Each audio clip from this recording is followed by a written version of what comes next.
Today is the 15th of July, a very important date because a lot is going on in the world, as everybody knows. And at Transition Protocol, we source information that is beneath the surface, not being reported by legacy media and not being reported by independent media.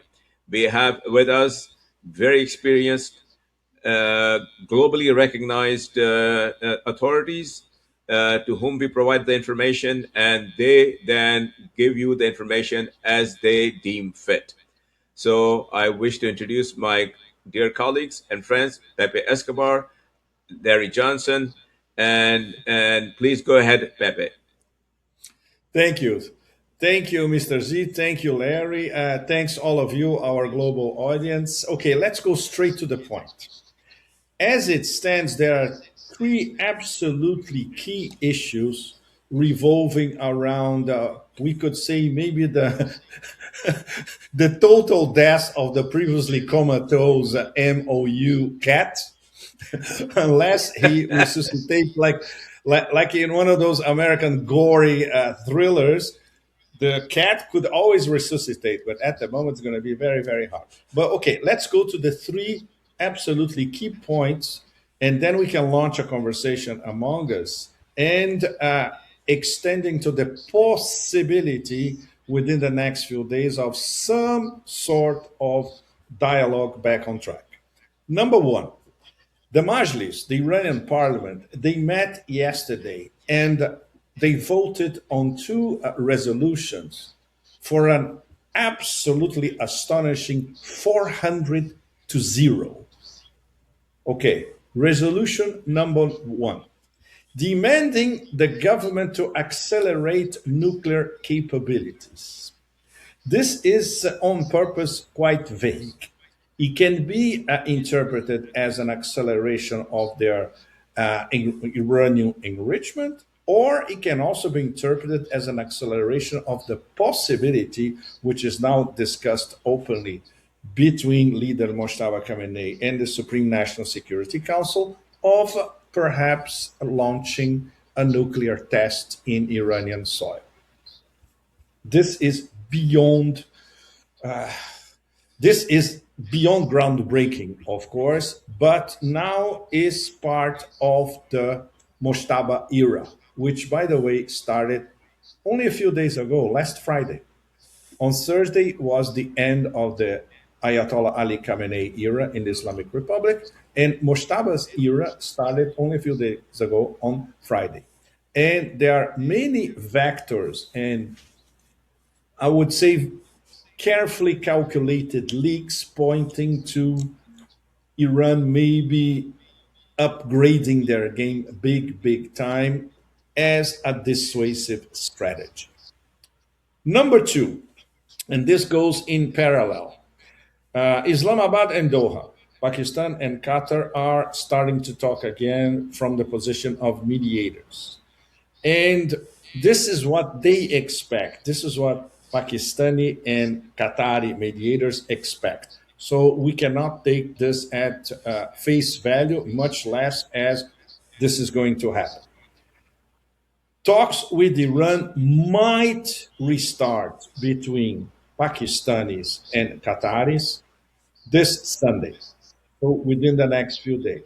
This doesn't mean, of course, that the MOU will be back on track. No, this means that Islamabad and Doha will try to convince Iran to come back to the table, and we still don't know what sort of, I would say, intergalactic arguments they will need to convince Iran that this time the Americans will be serious.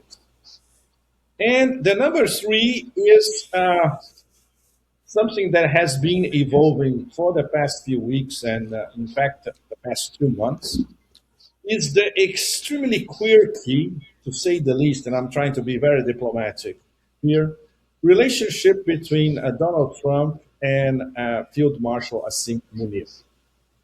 And point number three is the, okay, to be diplomatic once again, quite quirky relationship between the President of the United States and Field Marshal Asim Munir.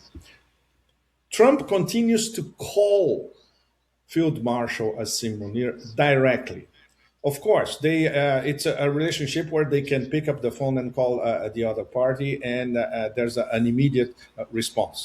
When it comes to Trump, this does not usually happen. So one of the few foreign players at the highest level who can do that to Trump is Asim Munir. But in this case, Trump is calling the field marshal in a practical, I would say, in a desperation state, trying to influence or trying to suggest quite directly, in fact, to Munir, are you able to find a way out or an off ramp after himself, Trump, blew up the MOU, at least 9 or 10 points among the 14, so there can be some sort of comeback of negotiations that would not involve what Trump will read as personal humiliation. The problem is, Trump is already personally humiliated by his own actions. So anything that happens, and anything that Asim Munir would convince the Iranians to accept, from an American point of view, it will be a worse MOU than the one that was blew up by the President of the United States. So this is where we are on these three main points. And the other point is something, and then I'll pass it over to Larry directly, because Larry has also detailed information about it. The Iranian response to the American bombings these past 2 days, they have been absolutely devastating. And some of it is now surfacing on the net. And in the next few days, the extent of the devastation in these American bases in West Asia is going to become even more obvious to anyone. So, with that, Larry, take it away. Thank you. Hey, thanks, Pepe. That's a great intro. So let's first emphasize that the United States now is back on a war footing. On June 17th, they dismantled what are called the CATs, different CATs than what Pepe was talking about. These are called crisis action teams. These were set up, before 7 days before the attack on Iran started on the 28th of February. The CATs were set up. These are planning operation cells at the Pentagon, at Central Command, and at other what are called supporting commands, and they operate 24/7. Those after June 17th, after the ceasefire was declared, they went to a 9 to 5, 5 day a week schedule, which means they weren't planning combat operations. Now they're back operating 24/7, which means these are significant combat operations. So that's the bad news in terms of the war definitely is back on. However, there is the Iranians enjoy a tremendous advantage over the United States, and it boils down to this: from the north of Keshem Island, I think it's called Bandar e Gehem, and then to the south along the coastline around Sikr. That's about 200 miles, 180 miles of coastline. All along that coastline, in our holes in these mountains that rise up out of the sea, from which coastal defense missiles are fired. There are firing positions for drones. So the United States says that its goal is to degrade Iran's ability to attack ships in the Gulf, forgetting that Iran's capabilities are not just in terms of coastal defense cruise missiles that are fired out of those cliffs, or missiles that are fired from fixed positions on Keshem Island and other islands in the Strait of Hormuz, and drones that are launched in the Strait of Hormuz above the aerial drones. There are also underwater drones. There are many submarines capable of launching torpedoes. There are surface level drones. There are combat ships. The point is that the United States is facing 1,000 targets at least 1,000 targets that they would need to try to destroy in order to, quote, degrade Iran's ability to interfere and prevent ships that are not complying with the Persian Gulf Strait Authority protocols that Iran has laid out. But what the United States runs up against is it does not have the air power and it does not have the missiles to be able to handle that mission. And in fact, they think they can destroy one set of drone launchers, and lo and behold, Iran can come out and produce a whole new set within 24 to 48 hours. So in other words, it's like the task of Sisyphus, trying to roll a rock up a hill, always thinking they're reaching the top, and then the rock rolls back down to the bottom. Iran, on the other hand, has a completely different tactical and strategic situation in front of it, one that favors it and to the detriment of the United States. It only has to attack 10 targets, and those targets don't move. The two air bases in Jordan, Mawafaq al-Salti and the Prince Hassan Air Base, that's where U.S. aircraft and refueling tankers are operating from. All Iran has to do is hit those day after day after day after day, cluster munitions, ballistic missiles, drones, and at some point, those bases become uninhabitable, and the ability of the United States to continue attacking Iran will cease. Similarly, the airfield at al-Udeid in Qatar, the Isa airfield, Alisa airfield in Bahrain, the Ali Salam Air Base in Kuwait, the Al Dhafra Air Base in the United Arab Emirates, Duqm, a logistics resupply center for U.S. aircraft carriers. All of these are now on the target list, and will add Erbil, which is under attack as we speak, by Iranian forces taking out U.S. Headquarters, U.S. Positions, U.S. warehouses. So within this battle, Iran holds the decisive edge, and it will compel the United States at some point. I don't know if it's this week, next week, or the week after, but the United States is now faced with a situation of trying to escalate where it does not have the weapon systems to escalate.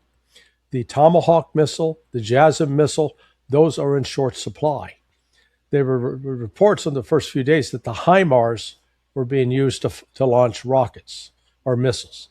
There are only 3 types of missiles that the HIMARS can launch. One is called a ground launch multiple rocket system. That only goes about 50 miles, so that's not used. It can, if you fire it from Bahrain or Kuwait, it's not even going to reach Iranian territory. That leaves ATACMS. Well, ATACMS sounds good, except if you fire it from Bahrain, the range from Bahrain to Bandar Abbas barely reaches Bandar Abbas. So it's limited, and its numbers are limited, which leaves us with the precision strike munition, the brand new missile to replace the ATACMS. And guess what? For fiscal year 2026, Lockheed Martin has produced a grand total of 56. I'll repeat that, 56. If that's what they're shooting at Iran, they're going to be done in a week, easy. If they're firing 7 a day. So the point is, the United States, with the Tomahawk, is limited in supply. The JASSM missile, another joint air strike, surface strike missile. All of those are dependent upon rare earth minerals that come out of China. That the supply chain's disrupted. The factories in the United States cannot produce these by the hundreds in a month. They produce them by the dozens in a month, if that. So here is the United States now attacking Iranian positions with missiles and weapon systems that are running out of supply. And there is no way for the United States to reverse that. So this is a case where all Iran has to do is hang on, hang in there, keep pounding away at the U.S. positions. They don't have to go looking for a wide variety. They just have to hit 10. If you can hit 10 day after day after day after day, you reach a point where the United States can no longer sustain that operation and will be desperately seeking talks to reestablish, reignite the MOU. But I think where we are, and this reinforces the point that Pepe was making, the Iranian people are fed up. And the chants that were heard in Qom, the chants that were heard in Mashhad were entachem, entachem, revenge, revenge. They don't want negotiation. They don't want compromise. The Iranian people want revenge. They want the United States to pay for the blood of the martyrs. Excellent, Larry. And this ties up completely with the intel that we're receiving that Trump is desperately calling Asim Munir nonstop to try to find an off ramp. Because obviously somebody at the Pentagon Correct. may have explained what you just explained to all of us on a typical Trumpian sound bite that he could understand. You're going to run out of weaponry in a matter of a few days, even before you run out of strategic petroleum reserves. So this is the language that Trump may understand, right? Mr. Right. Z, you want to add something, or you want to clarify something, or you want to Well, I add want to clarify an extra a few information points. to our Yes, cocktail? yes. I want to clarify a couple of points because they are freshly reported out of our contacts that we believe are totally reliable, and they are that the Majlis met after many months. I'm told they met just last night, our time, and they passed two resolutions. Yeah, One we talked about is that at the beginning. yeah, Mr. Z. yeah, We but talked the about vote that. was 400-0. Yes, but we already Uh, talked about that. Yes, and secondly, Pakistan has opened up, which did not talk about this, multiple corridors for Iran, multiple corridors where transit is already taking place of goods, including oil, not only to Pakistan but to certain favored countries, including that from the deep sea port of Gwadar. So Iran is not isolated. Iran is not in a hurry. They have patience on their side. They are capable of absorbing punishment, but the United States is not.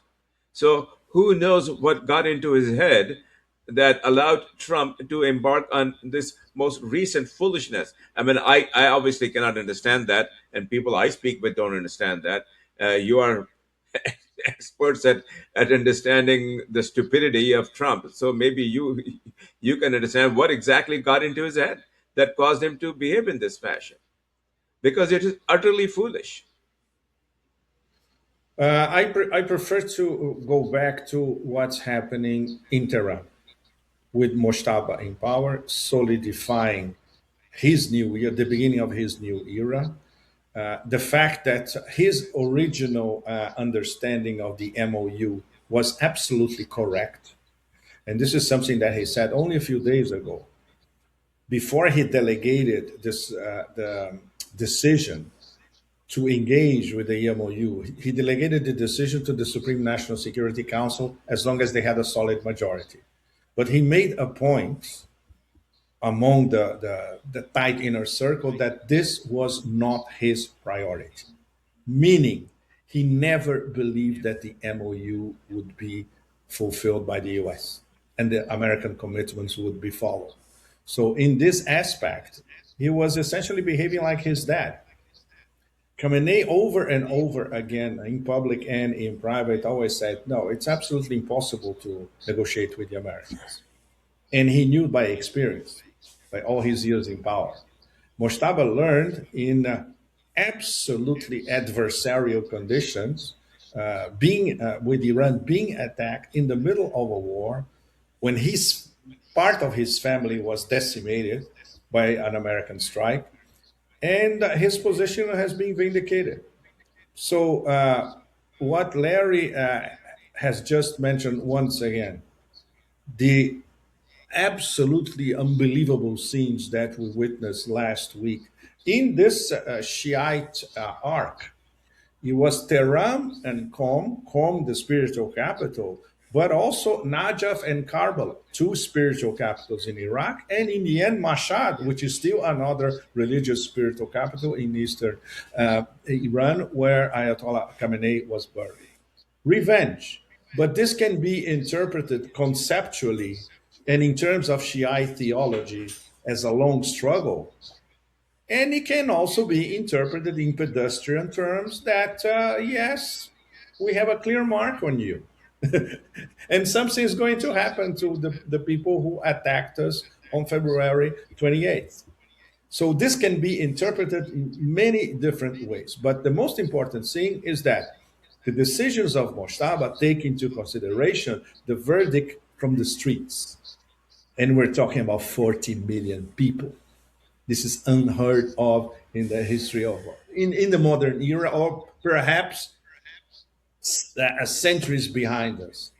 So this will guide the next steps in terms of Iranian resistance, in terms of Iranian resistance, let's say the next 10 days or so, assuming American bombing will continue like Trump is advertising every night and very hard until they ran out of munitions. And of course, this imperils completely this possible new Tehran, Islamabad, Ankara, Doha alignment in terms of having some sort of the remains of the MOU that cat back on the negotiation table. So this is where we are. We are once again in a very dangerous crossroads. And of course, the President of the United States is advancing his own demise by his actions after blowing up a memorandum of understanding that he signed and he committed to fulfill. And obviously, he didn't listen to what the Iranians have been saying from the beginning. Now, commitments are bilateral. You break it, we also break it. And you have to live with the consequences. Yeah, I'll and, add and and what? couple. Yeah, and what we're well, again, Z, what we're looking at here now is Iran has laid down two markers in the past. They've said that if the United States continues these attacks, that they will close the Bab el-Mandeb Strait, and that they will revoke Iran's participation in the Non-Proliferation Treaty. If It's been interesting in the last couple of days following the Saudi attack on Sana'a and the airfield in Sana'a, and then the Houthis' immediate response, retaliating against two air bases in Saudi Arabia. The Saudis appear to have backed down now, or maybe they're licking their wounds, trying to figure out what they do next. But the fact of the matter is, they have backed down. They are not pursuing or stepping up the attacks, because I think they recognize that if they do so, that the Houthis can inflict a lot more damage on them, particularly taking out their oil at Yanbu. At And Yanbu, east-west pipeline. yeah, so that east-west pipeline will be disrupted. So you've got that.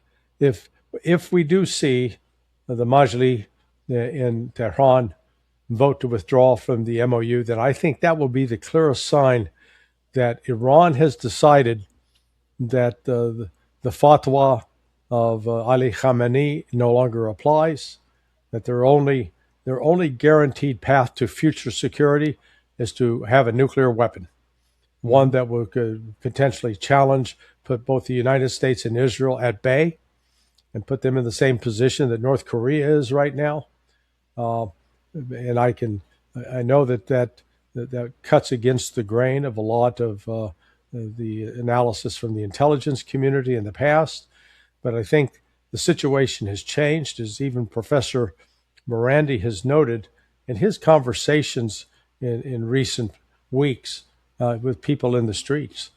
They have been there's a growing sense that we have to have a nuke, because if we don't have a nuke, we don't have security.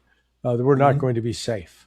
And so the quest for security, I think, is going to be a primary focus for the Majlis going forward. And frankly, U.S. attacks, the continued killing of Iranian citizens by the United States is just going to reinforce this feeling that we cannot surrender. There's nothing we can do to the United States. We tried. We signed an MOU. They broke every single point in that MOU. They violated every single one.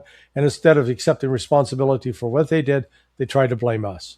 So this is where I think we're really at a crossroads now. Absolutely, Well, I Larry. wanted to Just go go ahead. Go ahead, ahead, Pepe. because Go ahead. Sorry. I want to finish my participation with a very, very simple remark, in fact. Please go ahead.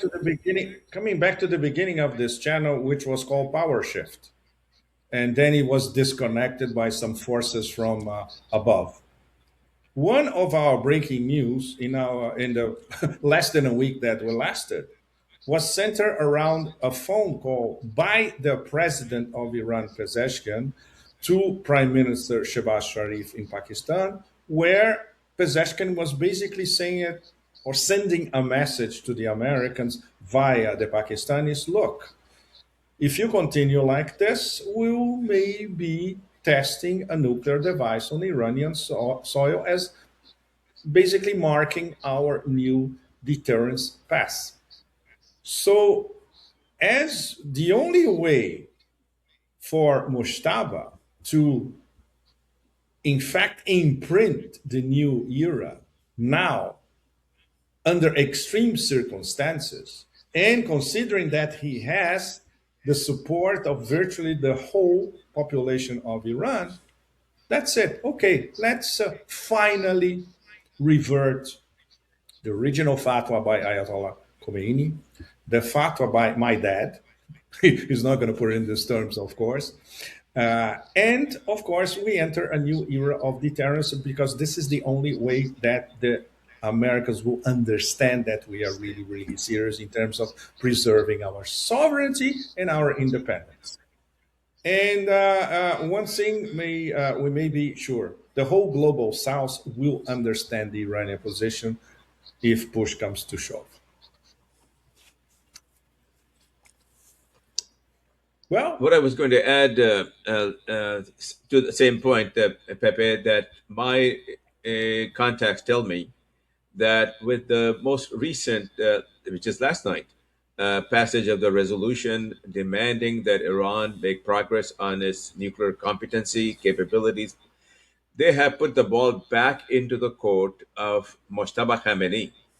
And Mujtaba Khamenei and his very, very tight inner circle are the only ones who are now in a position to decide if they're going to go and do what they informed Pezeshkian they were going to do about 2 weeks ago, before the MOU was finally drafted and signed and communicated on our channel through our own reporting by Foreign Minister of Pakistan, Ishaq Dar, directly to Marco Rubio, and then there was progress on the MOU. So I'm told that if this continues, the present escalation continues beyond Sunday. It's a specific marker date, because Pakistan and Qatar are going to be talking in a very intense way with the Iranian counterparts, taking with them all the whatever Asim Munir has heard from Trump privately. That is, that please get me out of this situation, and see whether or not Iran is willing to listen. They will gauge that on this coming Sunday, the weekend. So if this continues into the next week, my contacts believe that Moshtaba will be very close to giving the green light to what we reported about 3 weeks ago. And that will completely change the dynamics of what is going on, and permanently put an end to the constant desire of Israel and the United States to keep on attacking Iran. They don't true. want that anymore. So this is where we are at. Yep. Absolutely. Larry, you want to wrap up? Yep. Well, I'll just say that We'll continue to watch what happens with the daily exchange of fire between Iran and the United States. But Iran is not, it's going to remain in its, what I'll call its reprisal role. They get hit by the United States, they'll hit back, and they'll hit back harder. And the reality in this is that the United States has less ability to absorb these blows than does Iran. So the United States made a fatal error in rejecting and failing to adhere to the MOU.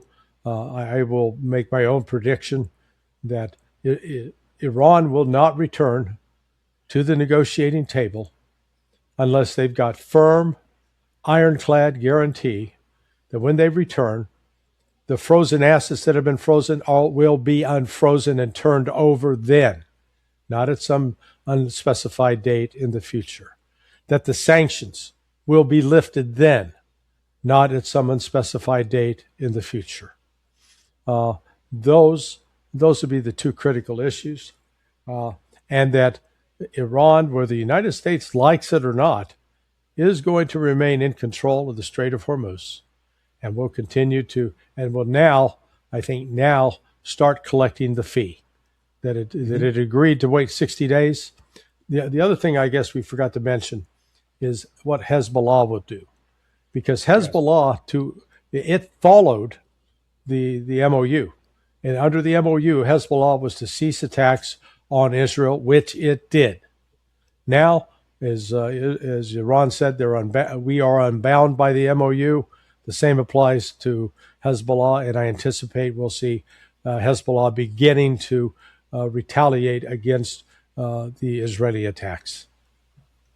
Absolutely. And just I would say the cherry on this volatile cake, the Bab el-Mandeb card has not even been played yet. Yes, Yes. it's in Yes. reserve. It's an escalation reserve by Iran, for which the United States has no solution, none whatsoever. So I have no Very idea important, Mr. what's T. going to No, happen.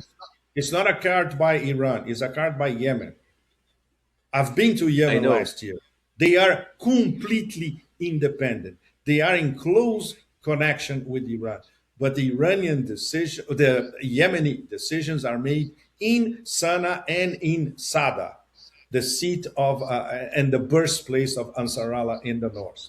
Only if when you go there and you talk to them, you understand how prepared they are, how technologically evolved they are, and how this is a very, very sophisticated civilization. According to Prophet Muhammad, the real Islam has always been in Yemen. So don't mess with them. They are just watching the river Yes, flow for the moment, to quote our dear friend Bob Dylan. they are 2,000 years old civilization, and somebody in this country has the audacity, the stupidity, the hubris of thinking that they can be wiped out through some communication happening on a telegram channel. I mean, this is how backwards we are. But in any case, from what I'm told, they are very very tightly aligned with Iran. They're not going to do anything to jeopardize what Iran is doing, and they will do everything in support of Iran.